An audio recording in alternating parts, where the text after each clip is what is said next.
just behind me you will see a clock with some bells around it. That was a gift to the British from the Swiss, and it's a glockenspiel. At certain times of the day it comes out and there are little characters that dance around it and it plays a tune.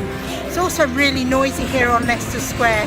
Leicester Square is the home of the Empire Cinema, which is the place where all the Harry Potter movies had their world premiere, amongst other things.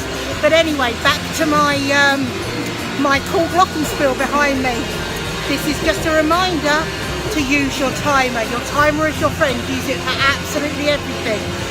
It can help you all through the day. I'm gonna sign off right now because it's very noisy.